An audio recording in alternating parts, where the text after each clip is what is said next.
Today we're going to talk about what is a watershed, why is this so important, and then we'll talk about what GVC, Gunpowder Valley Conservancy does, our projects, and then how you can get involved with us or on your own and take action at home to help support the health of the watershed. So I'm going to get into what is your watershed and why is it so important. This picture here is of the Loch Raven Reservoir, which if you're not familiar, it's sort of as you're like headed toward Towson from Harford County. I know we have a lot of Harford County people in here. So, beautiful area. So what is a watershed? Contrary to the name, watershed is actually an area of land, not water, but it's an area of land where all of the rainfall in that area drains to the same body of water. So if you pour water at the end of your bathtub, slowly but surely it'll make its way to the drain, right? And so in a certain area of land, all of the rainfall is making its way to a shared body of water. In this graphic, you see the river,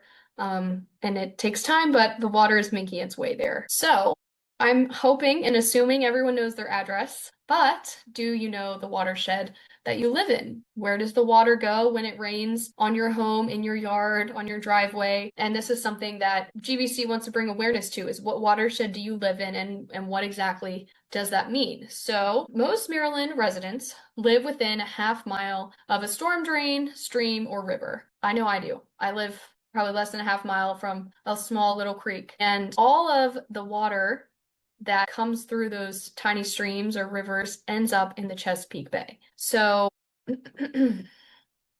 you are always in a watershed. And today, all of you, if you're in Maryland watching this, you are in the Chesapeake Bay watershed, which means the water that runs down your driveway after a storm is going to end up in the Chesapeake Bay. But you're also always in more than one watershed at a time.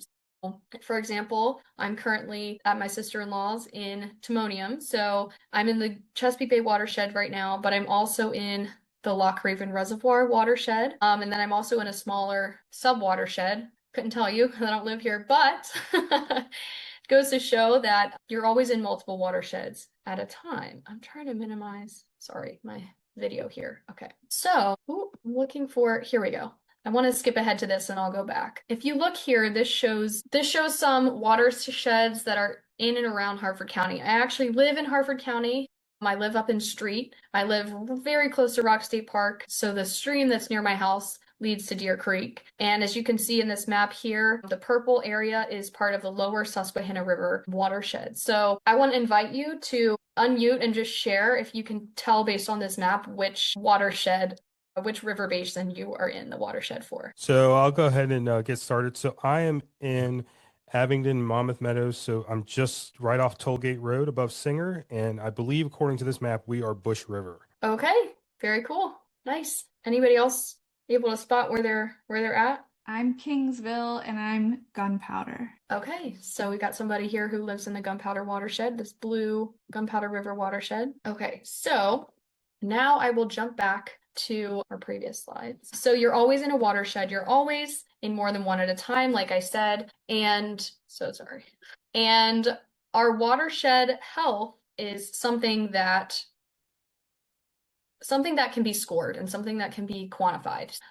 Here's an image of the 2025 Chesapeake Bay Watershed Report Card. Now, this is a very interesting graphic because it shows you how the Chesapeake Bay watershed and the Chesapeake Bay, although it's seen as one entity, the health actually varies across the bay. So you can see here the lower bay scored a B in 2025, which is great. But some areas of the bay scored a D. The overall bay scored a C, which is passing, right? And it's it's improving because of the work that's being done, but it's still not where we want it to be. You can see here that there are indicators used to assess the health, that nutrient levels, walkability, water clarity. This is a really interesting report that's done. And so if you're interested in checking it out, ChesapeakeBayReportCard.org, you can even look at these specific areas and see where they scored in different categories. And it's just a really great resource. But the reason I show you this is because we have to remember that every area within the bay, every area within the watershed is facing different challenges. So why is the gunpowder important? This is a brand new map that's actually just recently been created to help represent where Gunpowder Valley Conservancy operates. So I believe you are the first group that is getting access to seeing this graphic, so really excited to show it to you today. The green area here is the Gunpowder River watershed, meaning that rainfall in this area is going to end up in the Gunpowder River. So one of our participants here lives in this watershed. If you live up here in Harford County, you weren't in this watershed, but you're adjacent to the watershed, so right around the corner from you. Why is the Gunpowder River and the Gunpowder watershed important? Well, it's our connection to the Chesapeake Bay because the Gunpowder River flows directly into the bay. And more than half of Baltimore City's drinking water actually comes from within the Gunpowder watershed. So Pretty Boy Reservoir and Loch Raven Reservoir are two major drinking water sources for Baltimore City and Baltimore County. And so the health of the Gunpowder watershed is incredibly important and directly links to public health. And then 2 million people live, work, and recreate in the Gunpowder watershed every year. Again, this is a hub of activity, communities, public health, and so Gunpowder Valley Conservancy is working to continue improving the health of this area. And I showed you this graphic here.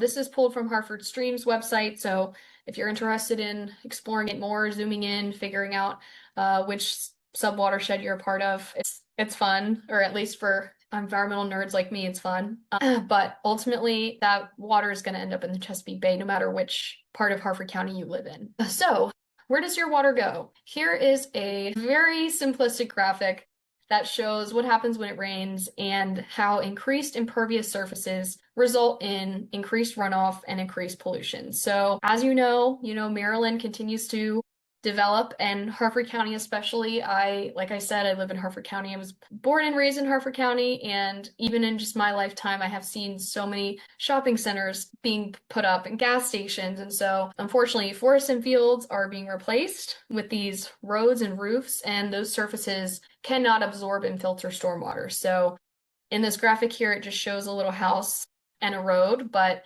you can imagine with these larger shopping centers and gas station parking lots, we're losing impervious surface, and therefore the rainwater is not being filtered like it was before. Stormwater runoff becomes polluted, and as it's moving across the surface of the ground or of a roof, it's picking up those source pollution, so trash, motor oil, nutrients, sediment, and then it's being carried into our local streams. The graphic here gives a couple of examples, and sometimes people question, well, why is there runoff coming from the lawn?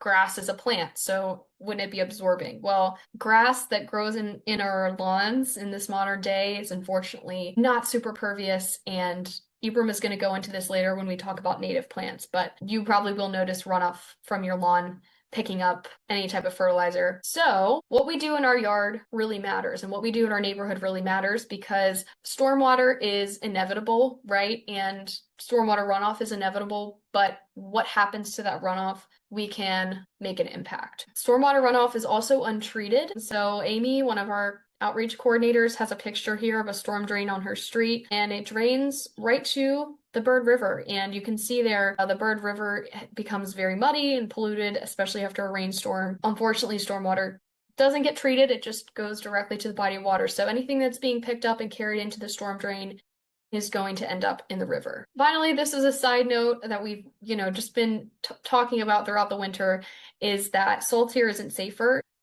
A little unrelated to the presentation here, but ultimately related to watershed health, is that you don't want to oversalt your sidewalk or your driveway, because it doesn't really improve the result, but it does overpollute our streams with that salt. And so if you're looking for more information, you can go to Healthy Streams Baltimore County, and they have some really interesting graphics about how to properly salt without oversalting. Okay, so that was sort of our crash course in watershed health. Are there any questions before we move into the conservation gardens piece of things? Okay, great. Well, I'm going to pass it over to Embram. Go for it. Yes, hi everybody. Just remembering this awesome day. This was a project we did with a faith-based institution where we converted right off of their parking lot and was able to intercept that water before it goes down to a forest, which then leads to a stream. So yes, Moving forward, we'll talk about clean water with conservation gardens. Just a little bit of a recap of who we are. Gunpowder Valley Conservancy, not sure if you guys have heard of us, but we are a nonprofit organization located in Baltimore County. We're a land trust. We started at our roots as a land trust and then eventually got into watershed restoration, founded back in 1989. Our mission is just like today, to engage, connect, and inspire people to preserve and restore the gunpowder watershed. Our vision is that people are a part of this effort. People are at the core. We do our work on land, but it affects everything that we do affects the waterways. It's really it's all connected. On a yearly basis, we plant somewhere around 3,000 native trees surrounding the entire gunpowder, and so far we have planted over 40,000 trees over this 30 plus years. So year in and out. And I'm gonna jump in and say that little plug here for our tree planting seasons. Our tree planting seasons take place during the spring and the fall, and they're really popular events for people to come and volunteer. So we welcome volunteers of all ages, and it's a great way to get outside with family and friends, plant some trees, get your hands dirty and really make an impact. Our first spring tree planting is in April this year, so keep an eye on our website and you can register to volunteer. And then I can also, I think I passed the baton a little too early, Embram, so sorry. It's okay. Sorry for throwing you in there. I was like, oh wait, I think this is my slide actually. We also, after the trees are planted, we maintain them because the first few years of that young tree's life are the most critical in making sure that it'll grow to adulthood. So throughout the year, year-round, we do tree maintenance activities where volunteers and staff remove invasive plants and help monitor the health of the tree. And that's something else that you can register to volunteer. And we actually have tree maintenance events going on this month. So if you don't mind the cold, you can get out there and do some tree maintenance. We also help the watershed health through stream cleanups.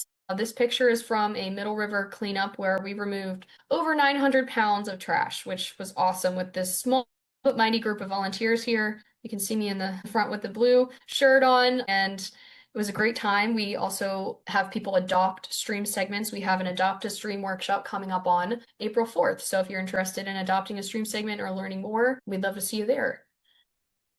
And then, as Embram mentioned, we are a land trust and we grow clean water with land preservation. So over 2,000 acres have been preserved through homeowners and GVC's work. And this helps minimize development, which in turn reduces stormwater runoff. And it's amazing to know that these properties are preserved for perpetuity and that they'll be green, literally, for forever. And then finally, we sell rain barrels as a way for homeowners or faith-based institutions to capture their rainwater.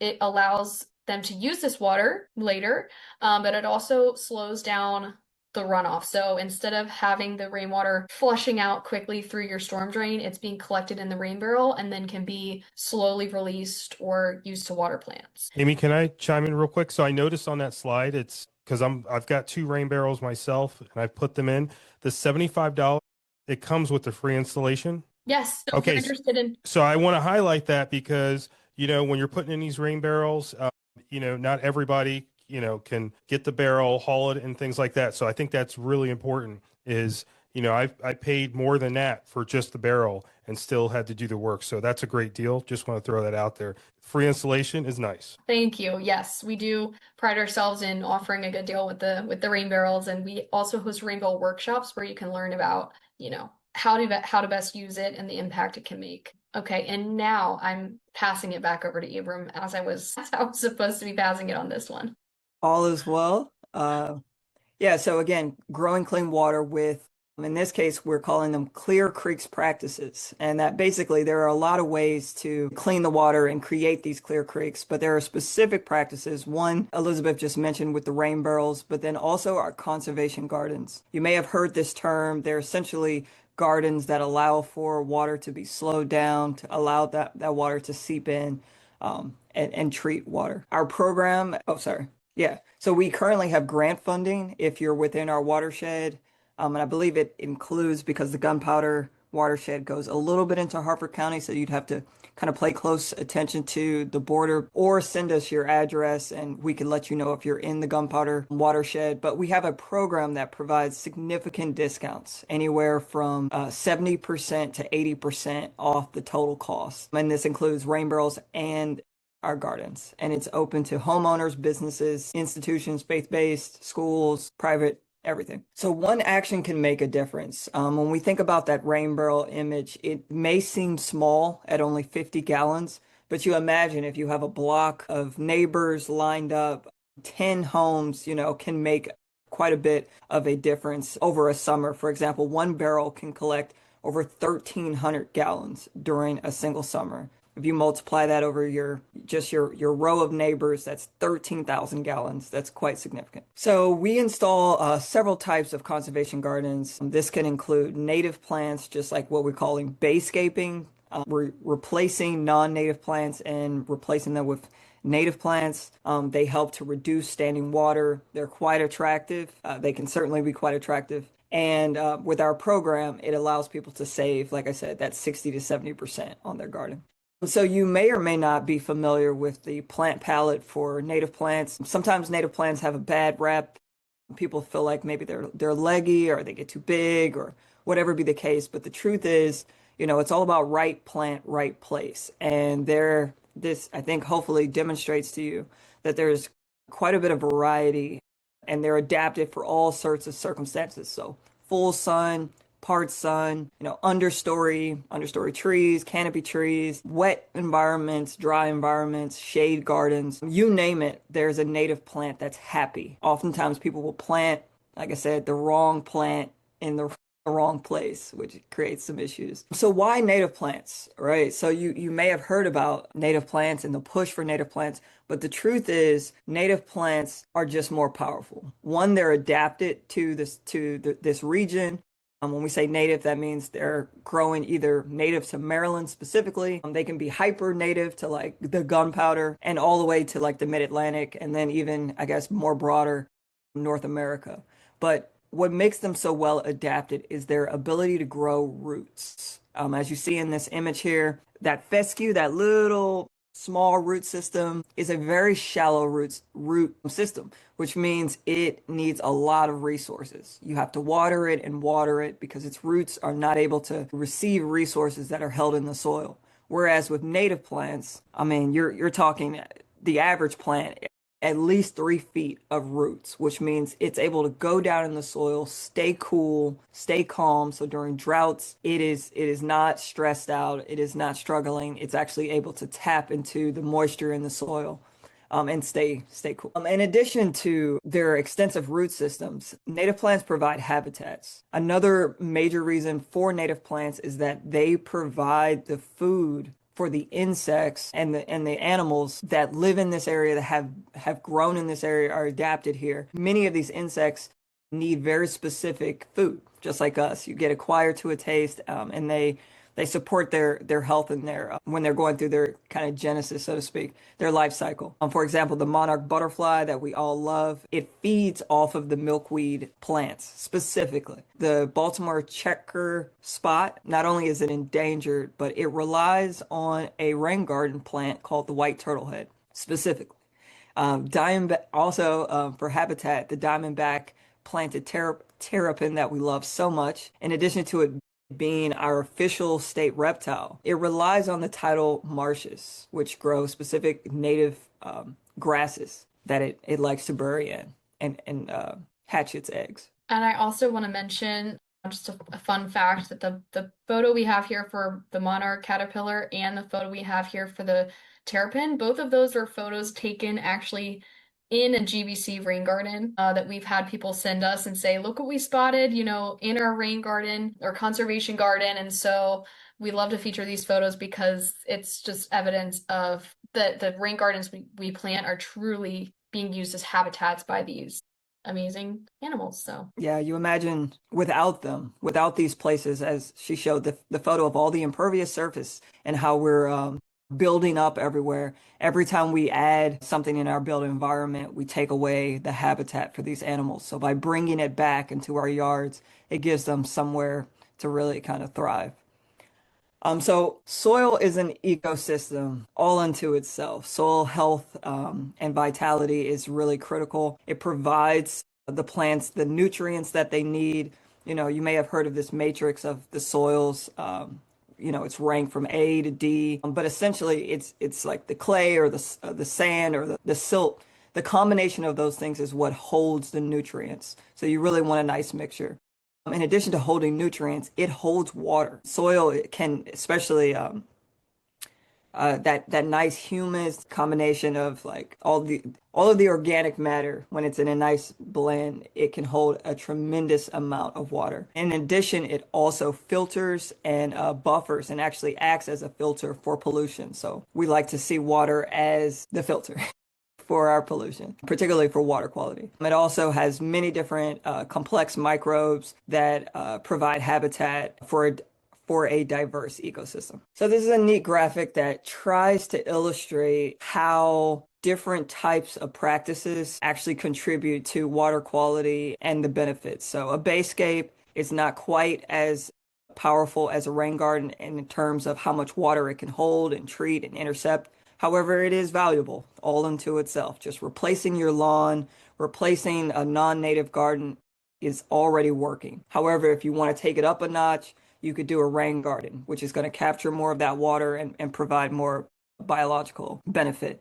And then we have what we're calling a microbial-retention practice, also known as an MBR. It's very similar on the surface. It looks just like a rain garden. However, we excavate close to 5 feet and replace it with some gravel, and it just has more storage and more ability to filter stormwater and infiltrate. So a basescape, as I explained, it replaces your lawn. It also supports wildlife pollinators. It reduces your maintenance, which you may not think off the bat, but for those who find themselves mowing their lawns, when you replace your lawn with the landscape, especially natives, it's going to be more resilient and sustainable. And then lastly, it can filter water coming off of hard surfaces around your property. Within the world of basescaping, within the world of conservation gardens, there's basescaping with swells, which allows for passive irrigation, where essentially you're digging out a trench, filling that with gravel. With that soil you just dug, you're mounding it up into a little berm that allows that water to slow down, seep in under the berm, and actually infiltrate so that it's not just running off. And if you don't fill it with gravel, you could also use wood chips. So rain gardens. We like to think of rain gardens as gardens with a purpose. As we mentioned with the rain barrel, which work really well actually in tandem with the rain, or a rain garden works in tandem with the rain barrel. The goal is to slow it down, spread it out so that it can soak in. So rain gardens are engineered essentially to absorb that rain, that runoff, but it's sending that water to a designated location. So it's not just able to run anywhere or go anywhere, but it is pitched and placed, the rain garden is placed in the flow path of water. So for example, real quick, if you can go back real quick. Yeah, so at the house, if there was a rain barrel, it would be able to catch water off the roof, go into the rain barrel fills up into a certain set overflow. That overflow, we often will run that overflow to the rain garden. So there's multi-levels of kind of slowing the water down, catching it. So a rain garden, it is a basin, so it has a slight depression. Sometimes you've seen gardens and there's the berm and it's kind of above surface. This is the reverse of that, where there's a little bit of a depression. We like to place these rain gardens kind of at the lowest point. You imagine water will not go uphill, it won't climb. So we like to place them in the flow path, like I said, so the water actually can come down. And they're designed to capture 1 inch of storm. That actually is changing. I think sometime later this year, they're putting out a standard so that they can capture 1.5 inch storms. And, you know, a lot of people think when you hear rain garden that it's going to hold water. You know, a common misconception is that it's going to, you know, host mosquitoes because the water's standing. But because they bring in a nice, what we call a bio mix, which is like sand and fine pines and some organic matter, it actually allows the water to constantly be infiltrating into the soil so that it's not standing. So within 24 to 48 hours, though it may fill it will drain. And it also is planted with plants that are suitable for that water. So when we come to a site, any yard, any institution, it kind of doesn't matter. We have the same game plan. We always want to be downhill from a water source and uphill from an outfall.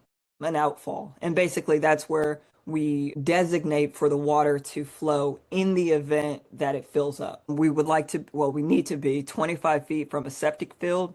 That's essentially, you don't want to add any kind of additional storage or any additional water into a septic field. You also want to be 10 feet from a building foundation. So like you don't want it right up on a house because you're encouraging water to infiltrate and you don't want to have issues with the foundation. So 10 feet should give you ample space, some separation. Even though this says partial to full sun, we've been able to do rain gardens in full shade, in the woods, all the way out, to full sun. The discrepancy is that with more sun, the water evaporates a little bit quicker, but you can still do them pretty much in any setting. And if you live close to the water, so like say you're right on the water, something that we consider is that the water table needs to be at least 4 feet. Obviously, if you're digging, you're going to hit water.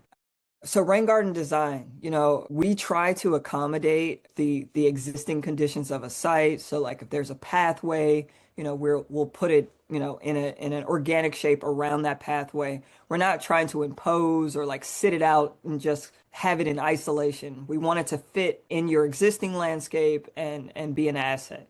So it accommodates, it integrates, and obviously we're very concerned with meeting your desires. And I want to jump in here and say that Embram is very humble, but I have seen his rain garden designs. I've seen the finished product, and every single time I'm amazed by how well the rain gardens really just blend into the yard and just improve visually. They improve the yard, and then of course with the landscape and the stormwater runoff, but no two rain gardens look alike, and they all have such a beautiful shape that just perfectly fits in with the yard or the hill or wherever they're placed. And Embram and his team always do such a great job. So I just want to always give a shout out and say they are beautiful. And I think we do have some pictures later in the presentation. Thank you. I appreciate that. And just quickly, there's this image I mentioned soils. You may or may not know.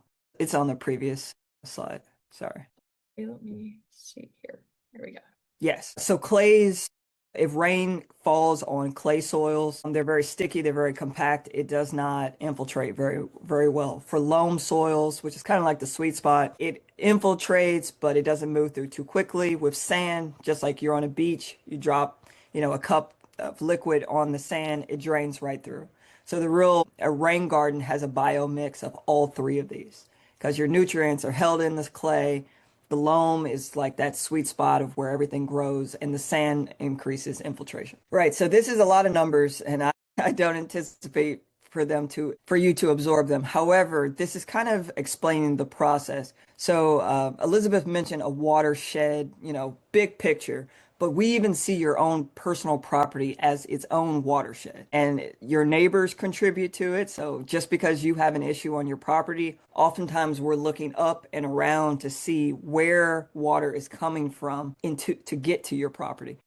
So like I said, it's often your neighbors that play a role, your house plays a role, and together they actually accumulate into a large drainage area, which is where when we site our rain gardens, we're looking for where we can get the most bang for the buck so that we can treat as much water as possible while we're there. So we're looking at drainage area. We're also taking into account impervious surface. It's kind of like a weighted thing. So impervious surfaces are weighted heavier. That lets us know how big the garden needs to be to treat it. And I didn't mention this before with rain gardens, but we call this ponding depth. That's essentially how much water can fill up before it drains out. And typically we set it at a foot, anywhere from 6 inches to a foot. So yeah, there's lots of calculations that kind of go into, this is what you need. This is how big the garden needs to be. This is what you need to do to the soils. This is where you need to place it. So there's a little bit of front end work, but it's been really interesting, seeing, like she said, every single site is different. Every single site. Yeah. Visually, it's just going to look like a beautiful garden, but this shows you how much technical effort goes into making it effective in what it's. So then the fun part, right? So once we know how big it needs to be, we know where the water's coming in. This is kind of like the product. We put together a plant list, and again, we're looking at the site conditions, how much sun, how do they use their yard? Do they have animals? Do they have dogs, pets, children? Sometimes, and that gives us, a little bit of an indicator of the type of plants. Do they need to be more hardy? Some people like to cut flowers, some people don't. It just kind of varies. But as you see, most gardens will have a stone inlet, which is where the garden makes first contact with water. And that's designed to slow the water down, filter out any kind of pollution that may be in there before it goes in the garden. And lately, we've been having to do these double chambers where water will fill up in one chamber. Once it gets to a certain amount, it spills into the second chamber. It's allowed to infiltrate, and then ultimately there's an overflow that in the event that there's a strong storm, it's a safe destination for the water to. So microbial I mentioned this before. They're a little bit more, calculations on the front end, a little bit more desktop analysis and consideration during the design process, but they look very similar on the surface. So this is a site called Manor Mill up in Moncton. This, typical institution, not a lot of space, but a lot of parking lot. That water was actually sheeting off or flowing across their parking lot and really kind of just hitting the building. In strong rain events, it would even flood. So the idea was to intercept that water before it got to the building, resulting in what you see here. And usually with these bioretentions, we may have to do some under drains, which essentially allow water to drain more quickly than just through the soils. But they look similar. Yeah, so as you see, it can be a little extensive. Not a lot of space though, but when there's a will, there's a way. And they can be linear, they can be, circular, curvature. In this particular place, because of the constraints, this is what we ended up with. But it is treating, I think this one particular garden is treating over 5,000 gallons. So again, if you remember these rain barrels, they kind of add up, but one microbial is extensive. So this is a project, this is kind of like our flagship project where this all started in Miramar Landing with the HOA. It was kind of, we combined all of our Clear Creeks practices to do over 130 native trees. Within this HOA, we were able to install 14 community gardens in the common spaces, and then 8 residential rain gardens and 8 rain barrels. So it accumulates, just like rain, the work accumulates. I mentioned earlier, we work with faith-based institutions. This is one of my favorite projects, really gardens with a purpose. It's a conservation garden. Well, there was a microbial. We did a rain garden, and we did this pervious path headed to a kind of like outdoor sacred space at Divinity Lutheran Church. A few other projects over the years at Our Lady of Mount Clare, or Mount Carmel, St. Paul's Lutheran. We transformed the entrance headed into their building surrounded by impervious surfaces, and then also at Faith Lutheran. In addition, we've done numerous other faith institutions. This is another type of project. We did this at Pine Ridge Golf Course. Obviously, they have tons of turf grass, but they've been really excellent supporters of our work. They have some tree buffers kind of between some of the golfing lanes, and they were happy enough to let us plant some trees, put in some bayscapes, and some rain garden. So this is another project, kind of a perennial issue with corporate entities where they have a lot of parking lot, not a lot of green space. However, the goal was to transform what was previously a non-native kind of facade planting with 100% native replacements, still kind of with the river stone giving a signal or kind of reminiscent of the stream and reminding the staff that works there to think about the stream while it cleans some of the water. And maintenance, right? So a lot of people, maintenance gets a bad name, but I actually love maintenance because it's the opportunity to build a relationship. Just like with people, right? They require regular attention and care. And we actually learn about people when we spend time with them. It needs that closeness, and gardens are no different. They're living ecosystems. They're always changing, evolving. To get that photo of that milkweed, to find that little turtle in the bottom of the basin of a garden, that took the client going out and actually looking and kind of being a part of the life cycle to catch that. So I would recommend when you're thinking about maintenance, it's a year-long endeavor For example, now, there's snow everywhere, but throughout the year, especially when there's not snow, you can always check in.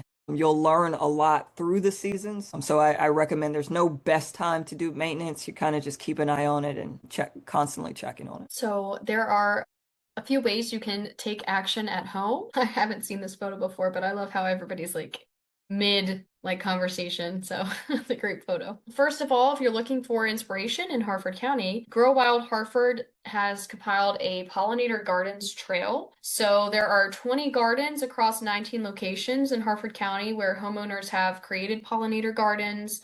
And you can visit those and sort of seek inspiration for your own garden. So that's just a little check off the trail locations. You could also visit a native plant nursery. So if you're interested in learning more about native plants, Maryland Native Plant Society has an online directory of different vendors and also information about those different plants and whether they prefer more sun or whether they prefer, drier soil.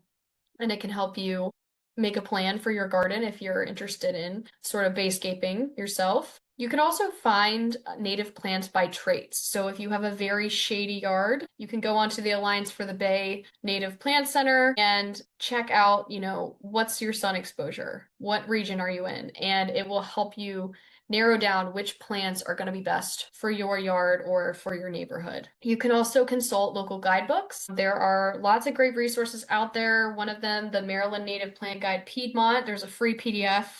People always find this very helpful, and it can just help give you ideas and knowledge and information on how to best improve your yard and improve the impact that your yard is making. And of course, you can create a rain garden at your home with GBC. So we have a rain garden interest form on our website. The QR code is here if you want to scan that.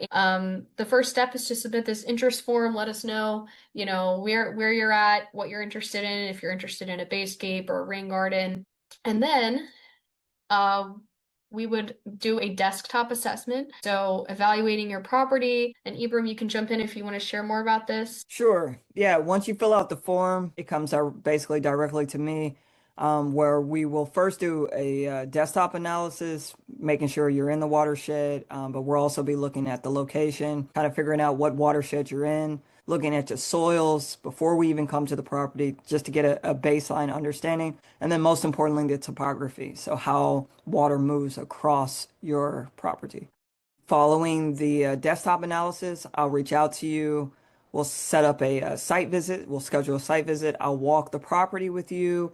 You may have an area in mind. You may be, experiencing some perceived problem, and we'll address that. I'll also bring to your attention where water may be coming from, and based on that discussion, we'll choose a spot, and I'll run some calculations once I get back to the office to, again, kind of size it. Yeah. And we work with contractors to create these gardens as far as the installation of them, which includes the stone, the plants, the construction work, the mulch, everything that goes in the design work, everything that goes into making it a reality is a part of our rain garden and basescape program, that cost share program that I mentioned before. So, I highly recommend you at least see if your property is viable for this program, because the market rate for this type of work is really only increasing, can be quite costly, and beyond cost, it can be daunting. You want to do this kind of work, you want to be a part of positive action, but it's just like, where do I begin? Hopefully, when you come and work with us, we make it as easy as possible. And this is an image literally of sitting back and relaxing post-installation, where we host workshops with the homeowners. So following an installation on a Saturday, we'll come back to your property, and you will at that point have invited your neighbors. We kind of open it up also to the community at large, our network, and people get to meet. It's really a nice kind of relaxing environment where you learn more about your watershed, and you get to see the garden in action. So if you haven't been to one of these, I recommend coming. We'll have plenty of opportunities this coming spring, summer, and fall. And I also want to note that although the pacing of the original desktop assessment, site assessment, planning out the timeline, that can take some time. However, the installation process is extremely quick. People are always surprised because, maybe you're on a wait list and then you get the site assessment, and then the day comes and those contractors get in there and they install the rain garden pretty much in one day, sometimes two. So the before process is really what takes time. The rain garden goes in like that. So it's always really amazing to see. And that is the end of our presentation. I know we packed a ton of information in, but if you have questions, we've got some time. And then also feel free to reach out to Embram with any questions or interest. And give us a follow on social media, Gunpowder Valley Conservancy. We're on Instagram, we're on Facebook, and I'm the social media person. So, I'm always posting about upcoming events, workshops, opportunities, and would love to have you follow us there. So on that, I would like to just open it up for any questions. And yeah. So I'm just going to jump in and I'm going to echo that one more time. Please follow them on social media. There's a lot of great stuff. I will tell you, just remind the reason why I'm a huge proponent of this and a big fan of it is we've seen it in action here. And I know, Embram, you've heard me talk about this before, but one of the things is when you get to experience putting this stuff in the ground and then seeing all the different ways that the environment interacts. I'll give you a prime example of this. So we started probably about 2.5 years ago. We went to the Bel Air Armory, which is where Grow Wild was, and we just started talking to people about plants. I said, hey, I have a soggy area here at the bottom of our property. It's a natural drainage for all the homes in this section. And so they pointed us to the milkweeds that preferably like that moist soil. There was a lot of cone flowers and things. So we really just grabbed a bunch of stuff. And I think, Embram, to your point, we had to learn a little bit that not everything goes in certain spots. So, we learned that the second time around. But what we got to see was on the butterfly milkweed. Real quick, I just want to show you. I pulled some up because I think people need to see that you can do this. Anybody can really do this. And you just need the information, and there's free resources out there, such as yourselves and Grow Wild. But let me just show you a couple little things here. I'm going to share my desktop just for a second. Let's see. Okay, can everybody see my desktop? Yes. Okay, perfect. All right, so one of the first things here is, this right, can everybody see that? Yeah. Okay. Nice. So we had no idea what this was. When I say we, I had no idea what this was. I'm kind of starting out a succession here. Let me go back here and show you here what I'm talking about. So here we go. Okay. So we planted some native plants in the area, and we started to see, this was the first part. So I kind of went backwards. Okay. So here we go. All right. We see this guy. And not only did we see this guy, we probably saw 20 of them on our butterfly milkweed. And I mean, they were Wow. all over the place, 3 and 4 of them on a stem. I mean, they were going to town. So we watched them for probably about a good, I don't think it was that long, 2.5, 3 weeks. My wife's on here as well. And the next thing you know, we started getting these little orange aphids. And I'm like, okay, I think that's what they are. And I'm like, okay, here we go. Butterfly milkweed's going to get torn up. Well, come to find out, these guys eat those little orange things and continue on. So what we had, and I kind of skipped ahead, was this right here. So that green sac, we actually saw it go through its whole cycle. And here's a video. This is it literally like coming out. And this was on there's my rain barrel there. And for some reason it decided to put the cocoon there. So, but we got to see it. That was so cool. So that's the kind of thing that I think keeps us going, and like we want to grow it and expand it. So anyway, I just thought I'd share that.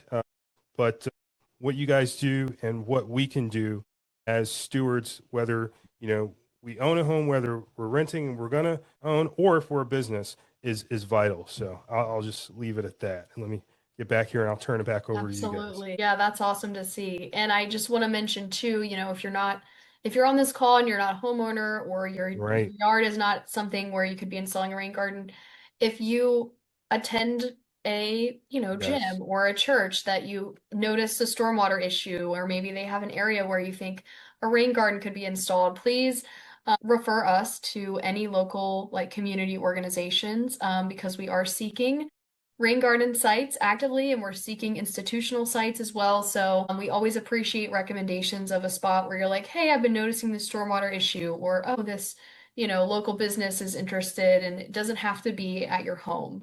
So I just wanted to kind of emphasize that. And thank you again so much, Mr. Chapman, for having us here and, creating this space for us to share about our work. And hopefully we get some new faces involved with us. Absolutely. And I'll be following you guys and like I said, coming to the event. So I think it's great. I appreciate you guys taking the time to do this tonight. Absolutely. Thanks for the opportunity. Happy All to be right. here. All right. Take care, you guys. Thank you. Take care, Have a great everybody. night, everyone. Bye. Bye. Bye.